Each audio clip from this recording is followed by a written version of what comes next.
Hi all, എന്തൊക്കെയുണ്ട് വിശേഷങ്ങൾ? അപ്പോൾ നമ്മൾ ഇന്ന് മനാമ റെട്രോ കാണാൻ വേണ്ടിയിട്ട് ബാബൽ ബഹറിൽ വന്നതാണ് കേട്ടോ. അപ്പോൾ ഇത് ഇവിടെ അത്യാവശ്യം നല്ല ട്രാഫിക് ബ്ലോക്കും കാര്യങ്ങളൊക്കെ ആയിരുന്നു. പാർക്കിംഗ് കിട്ടാൻ കുറച്ച് സമയം എടുത്തു. പിന്നെ നമ്മളതേ എത്തുമ്പോൾ തന്നെ ഇതിൻ്റെ ഉള്ളിലൊക്കെ നല്ല തിരക്കുണ്ട് കേട്ടോ. അത്യാവശ്യം നല്ല തിരക്കുണ്ട്. ശരിക്കും ഈ മനാമ റെട്രോ എന്ന് പറയുന്നത് നമ്മുടെ ആ ഒരു ബഹറിൻ്റെ ഒരു പഴയ കാലത്ത് സാംസ്കാരികവും വാണിജ്യപരവുമായ സംഭവങ്ങളും കാര്യങ്ങളൊക്കെ ആ ഒരു പഴയ കാലത്ത് എങ്ങനെയായിരുന്നു കാറുകൾ യൂസ് ചെയ്തിരുന്നത്, പോലീസുകാരൊക്കെ എങ്ങനെയായിരുന്നു, ആ ഡ്രസ്സുകൾ എന്തായിരുന്നു, പഴയ കാലത്തെ ആചാരങ്ങൾ, ലൈക്ക് ഇട്ടുകൊണ്ടിരുന്ന ഡ്രസ്സുകൾ, ഓരോ ഫംഗ്ഷനും ഓരോ കാര്യങ്ങളൊക്കെ ഇട്ടുകൊണ്ടിരുന്നത്, അങ്ങനെയുള്ള എല്ലാ കാര്യങ്ങളുടെയും ഒരു ഡിസ്പ്ലേ, അതാണ് ഈ മനാമ റെട്രോ എന്ന് പറയുന്ന ഒരു സംഭവം കേട്ടോ. അപ്പം ഇവിടെ ബാബൽ ബഹറിൻ്റെ ഇവിടെ ഉള്ള ഷോപ്പുകളിൽ നിന്നൊക്കെ ഡിസ്പ്ലേയും കാര്യങ്ങളൊക്കെ പുറത്തോട്ട് വെച്ചിട്ടുണ്ട്. അത്യാവശ്യം നല്ല ഭംഗിയുണ്ടായിരുന്നു കാണാനൊക്കെ ആയിട്ട് കേട്ടോ. ആ ഒരു വഴി ഫുള്ള് എല്ലാ സംഭവങ്ങളൊക്കെ വെച്ചിട്ട് പഴയ കാലത്തെ സാധനങ്ങളും പാത്രങ്ങളും അങ്ങനെയുള്ള വെറൈറ്റി ഡെക്കറേറ്റീവ് ലൈറ്റ്സ് കാര്യങ്ങളൊക്കെ, അതൊക്കെ ഈ ലൈറ്റ് കാണാൻ ഒരു പ്രത്യേക ഭംഗിയാണ് കേട്ടോ. ഷോപ്പ് ഫുള്ളി ലൈറ്റാണ്. ഈ വീഡിയോയിൽ എത്രത്തോളം ക്ലാരിറ്റി ഉണ്ടാവും അറിയില്ല, പക്ഷെ അത് ഡയറക്റ്റ് കാണാൻ നല്ലൊരു ഭംഗിയാണ് കേട്ടോ. എപ്പോൾ ചെന്നാലും കാണാൻ പറ്റും. ഈ ഷോപ്പുകളൊക്കെ എപ്പോഴും ഇവിടെ ഉള്ളത് തന്നെയാണ് കേട്ടോ. കുറച്ച് കാറുകളുടെ ഡിസ്പ്ലേ ഈ ബാബൽ ബഹറിൻ്റെ ഫ്രണ്ടിലും ബാക്കി കുറച്ച് നമ്മുടെ യത്തീം സെൻറ്ററിൻ്റെ അവിടെയായിട്ടാണ് ചെയ്തിരിക്കുന്നത്. ജനുവരി 7 വരേക്കും ഈ ഡിസ്പ്ലേ ഉണ്ട് കേട്ടോ. അപ്പോൾ ബാക്കി വീഡിയോസ് എല്ലാവരും സ്കിപ്പ് ചെയ്യാണ്ട് ഫുള്ളായിട്ട് കാണുക.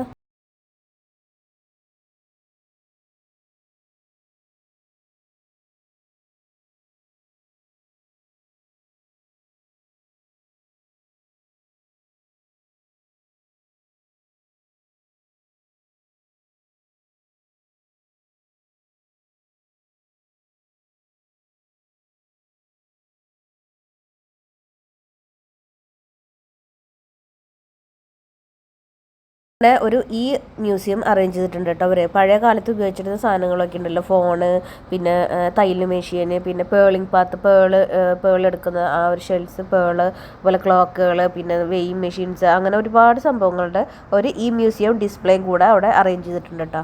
അപ്പോൾ അത്യാവശ്യം കുറച്ച് നേരം നമുക്ക് അവിടെ അതിൻ്റെ ഉള്ളിൽ കയറി നടന്നിട്ട് ഇങ്ങനെ കാണാനൊക്കെ പറ്റും. നല്ല വൃത്തിയായിട്ട് ഒരു ഇതിൻ്റെ ഉള്ളിൽ ഫ്രെയിം ചെയ്തിട്ട് നല്ല വൃത്തിയായിട്ട് വെച്ചിട്ടുണ്ട്. നമുക്ക് പഴയ കാലത്ത് അവർ ഉപയോഗിച്ചിട്ടുണ്ട് സാധനങ്ങളും കാര്യങ്ങളൊക്കെ കാണാനായിട്ട് നല്ലൊരു ഡിസ്പ്ലേ ആണ് ഇവിടെ അറേഞ്ച് ചെയ്തേക്കുന്നത്. അപ്പോൾ നമുക്ക് ഇതിൻ്റെ ഇടയ്ക്ക് വന്നു കഴിയുമ്പോൾ ഇവിടെ വിൻറ്റേജ് കാർസിൻ്റെ കളക്ഷനും കാണാം. അതുപോലെ തന്നെ ഈ മ്യൂസിയം കാഴ്ചകളുണ്ട്. പിന്നെ കുറച്ച് ഹൊറർ ഒരു ഭാഗം സെറ്റ് ചെയ്തിട്ടുണ്ട്. നമ്മളതിൽ പോയില്ല കേട്ടോ. അതിൻ്റെ ടിക്കറ്റിന് 4BD സംതിങ് ആണ്. അപ്പോൾ അവിടെ അതും കാണാൻ പറ്റും. പിന്നെ സ്കെയറി ആയിട്ടുള്ള കുറച്ച് സംഭവങ്ങളൊക്കെ അറേഞ്ച് ചെയ്തിട്ടുള്ള ഒരു സ്ഥലമുണ്ട് കേട്ടോ. പിന്നെ അതുപോലെ തന്നെ കുട്ടികൾക്ക് കളിക്കാനുള്ള കുറച്ച് ഗെയിമുകളും ഫുഡ് സ്റ്റാളുകൾ, അതുപോലെ ചെറിയ ചെറിയ റൈഡുകൾ, അതൊക്കെ അവിടെ അറേഞ്ച് ചെയ്തിട്ടുണ്ട്.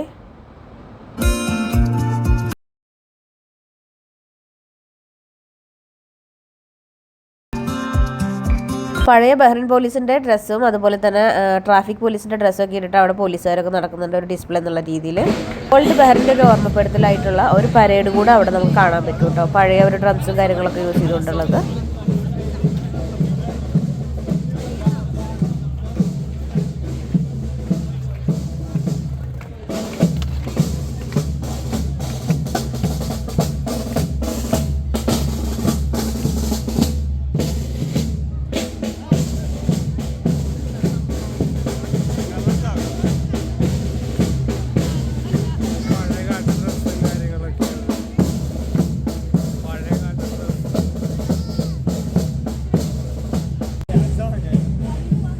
പണ്ടത്തെ ട്രാൻസ്പോർട്ടിന് യൂസ് ചെയ്തുകൊണ്ടിരുന്ന ബസ്സുകളുടെ ഒരു പഴയ ബസ്സുകളുടെ ഡിസ്പ്ലേയും കൂടെ അവിടെയുണ്ട്. അത് കഴിഞ്ഞാൽ പിന്നെ ഫുള്ളായിട്ട് നമുക്ക് യത്തീം സെൻറ്ററിൻ്റെ ഭാഗത്തേക്ക് കടന്നു കഴിഞ്ഞാൽ കംപ്ലീറ്റ് വിൻറ്റേജ് കാർസിൻ്റെ, ലക്ഷറി കാർസിൻ്റെ വിൻറ്റേജ് ഒരു വേർഷനിലുള്ള കംപ്ലീറ്റ് കാറുകളുടെ ഡിസ്പ്ലേ ആണ് കേട്ടോ.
അപ്പോൾ ഇന്നത്തെ വീഡിയോ ഇത്രയേ ഉള്ളൂ കേട്ടോ. വീഡിയോ ഇഷ്ടപ്പെട്ട ലൈക്ക് ചെയ്യുക, കമൻറ്റ് ചെയ്യുക, അതുപോലെ നമ്മുടെ ചാനൽ ഒന്ന് സബ്സ്ക്രൈബ് ചെയ്ത് നമ്മളെ ഒന്ന് സപ്പോർട്ട് ചെയ്തേക്കുക. അപ്പോൾ അടുത്തൊരു വീഡിയോ ആയിട്ട് കാണാം. അതുവരേക്കും ടേക്ക് കെയർ, ബൈ ബൈ.